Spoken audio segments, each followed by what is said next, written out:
Assalamualaikum warahmatullahi wabarakatuh. Selamat berjumpa dalam mata kuliah Manajemen Operasi 2 bersama saya Reza Rahardian. Dalam kurikulum S1 Manajemen Fakultas Ekonomi Bisnis Universitas 11 Maret, manajemen operasi terbagi menjadi 3 mata kuliah wajib dan beberapa mata kuliah pilihan. Mata kuliah wajibnya terdiri dari manajemen operasi 1, itu ditawarkan pada semester 3, berisi tentang konsep dasar pengelolaan manajemen operasi atau produksi di sebuah perusahaan.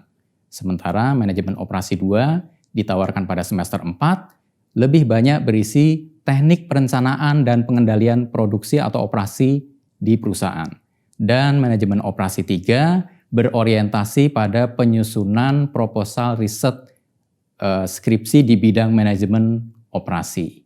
Sementara untuk mata kuliah pilihan yang ada, itu antara lain ada manajemen proyek, ada manajemen logistik, ada manajemen rantai pasokan, manajemen kualitas, manajemen operasi jasa, dan yang terbaru adalah pemodelan bisnis. Referensi utama yang dipakai dalam mata kuliah ini adalah buku berjudul Operation Management, Sustainability and Supply Chain Management yang ditulis oleh Jay Heiser, Barry Render, dan Chuck Monsoon.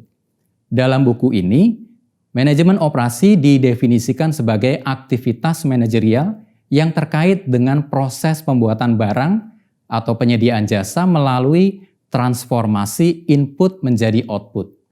Buku ini juga menjelaskan ada 10 keputusan di bidang manajemen operasi, yaitu desain produk dan jasa, managing quality, process and capacity strategy, location strategy, layout, sumber daya manusia dan desain pekerjaan, supply chain management, inventory management, scheduling, dan maintenance. Learning objektif dari manajemen operasi 2 adalah bahwa mahasiswa setelah mengikuti mata kuliah ini akan dapat menjelaskan dan menerapkan konsep-konsep manajemen operasi dan selanjutnya dapat melakukan analisis di bidang manajemen operasi. Secara keseluruhan ada 10 materi yang akan dibahas dalam manajemen operasi 2 dan keseluruhan materi ini sebagaimana tadi sudah diurai di depan bahwa ini akan menggambarkan proses perencanaan dan pengendalian operasi di sebuah perusahaan dengan esensi atau keyword dari keseluruhan materi adalah optimasi pengambilan keputusan. Materi yang akan dibahas dalam manajemen operasi 2 itu yang pertama adalah forecasting, capacity constraint management, aggregate planning, inventory, material requirement planning, kemudian ada short-term scheduling, project management, lean operation, maintenance and reliability, dan yang terakhir adalah statistical process control. Oke, berikutnya akan kita intip sedikit keseluruhan materi tersebut. Forecasting. Forecasting akan membahas tentang teknik proyeksi kejadian atau keadaan di masa depan, di mana bahwa ketika melakukan peramalan, itu diharapkan hasilnya adalah seakurat mungkin, yang artinya diharapkan selisih antara ramalan dengan kejadiannya adalah sekecil mungkin. Dalam materi ini, itu akan dibahas ada beberapa metode baik yang sifatnya kualitatif ataupun kuantitatif. Dalam model kuantitatif misalnya, ada pendekatan yang sifatnya time series dan ada yang sifatnya asosiatif. Hasil dari forecasting itu diharapkan akan menjadi landasan bagi perusahaan untuk melakukan perencanaan, operasi, ataupun produksi.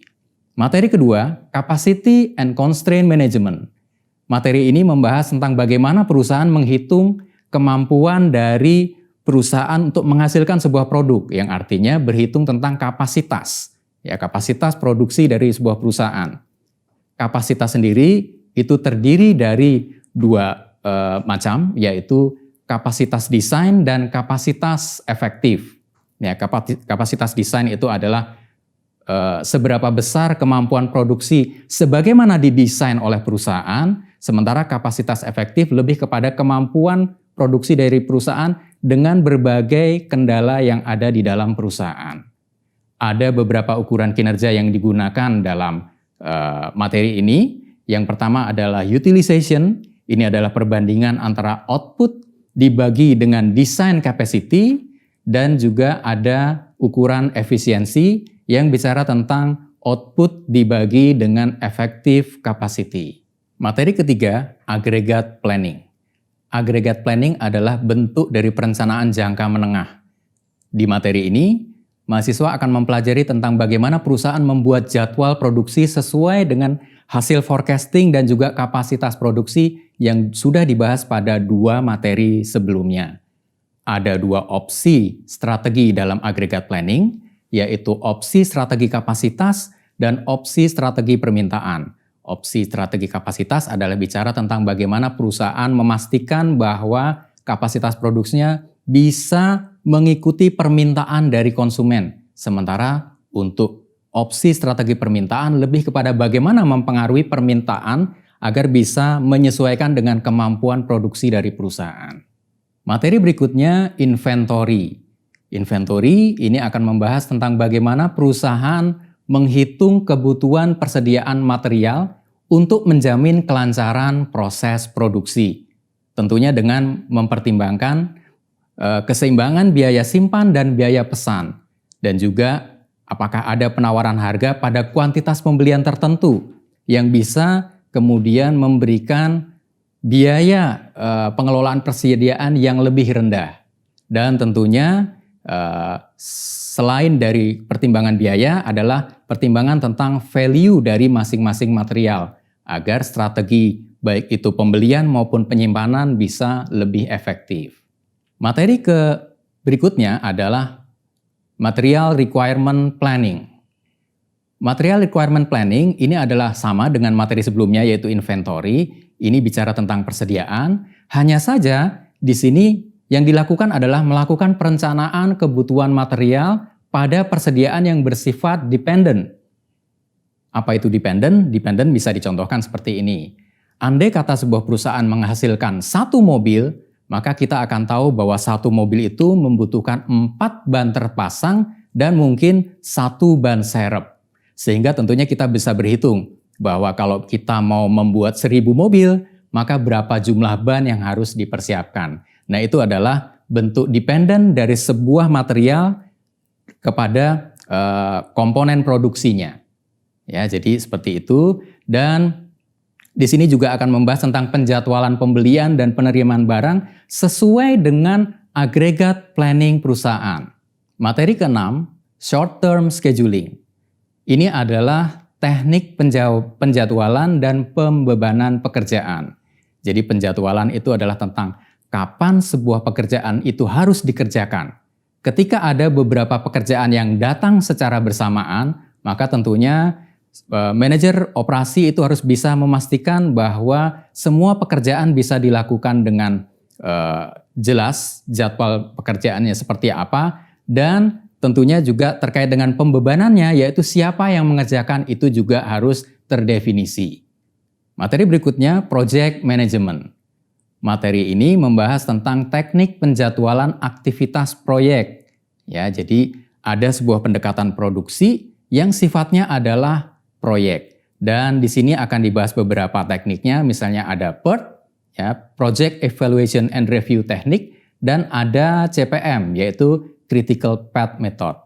Ya, di sini juga akan dibahas tentang bagaimana perusahaan itu mengalokasikan sumber daya dan juga mungkin mempercepat aktivitas dari sebuah proyek manakala memang itu diperlukan untuk dilakukan.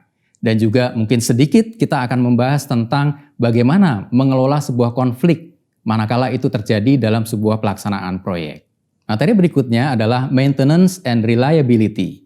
Ini adalah materi yang membahas tentang strategi pemeliharaan fasilitas operasi, ya, di mana perusahaan berusaha untuk menjaga kapabilitas sistem operasi perusahaan secara keseluruhan berdasarkan probabilitas keandalan dari komponen atau unit operasi. Ya, di materi ini juga akan diperkenalkan konsep total productive management. Ya, pada konsep total productive management diharapkan bahwa perusahaan bisa melakukan pemeliharaan sambil terus berproduksi secara kontinu. Materi berikutnya, lean operations. Ya, pada materi ini akan dibahas tentang sistem operasi yang mengeliminasi pemborosan melalui continuous improvement dan tentunya berfokus pada keinginan dari konsumen. Ya, di sini seorang manajer itu harus bisa menghindari perusahaan dalam menghadapi 7 waste atau pemborosan. Apa saja? Yaitu ada overproduction, ada antrian, transportasi, inventory, motion, overprocessing, dan defective product. Kemudian ini adalah materi terakhir yaitu statistical process control. Pada materi ini adalah materi yang akan bicara tentang pengendalian kualitas dengan menggunakan pendekatan statistik untuk memonitor standar kualitas produk melalui pengukuran dan tindakan koreksi pada saat proses operasi atau produksi berlangsung. Ya, jadi seperti itu. Dan tentunya di sini dalam menjaga kualitas kita harus mengenali dulu apa yang akan dikendalikan. Ya, ada yang bersifat atribut atau yang hanya bisa dipilah menjadi baik atau buruk, cacat atau tidak, ataupun yang sifatnya variabel, yaitu berupa ukuran, misalnya panjang, lebar, berat, dan lain sebagainya. Ya, itu tadi adalah 10 materi yang akan dibahas dalam manajemen operasi 2. Sebagian besar itu bersifat kuantitatif dan merupakan teknik pengambilan keputusan bagi manajer operasi. Ya, masing-masing materi tadi juga dapat dikembangkan menjadi tools dalam penelitian di bidang operasi. Dan tentunya ini bisa menjadi alat analisis dalam skripsi di bidang manajemen operasi. Itu saja dulu untuk sesi pada saat ini. Terima kasih, saya akhiri. Wassalamualaikum warahmatullahi wabarakatuh.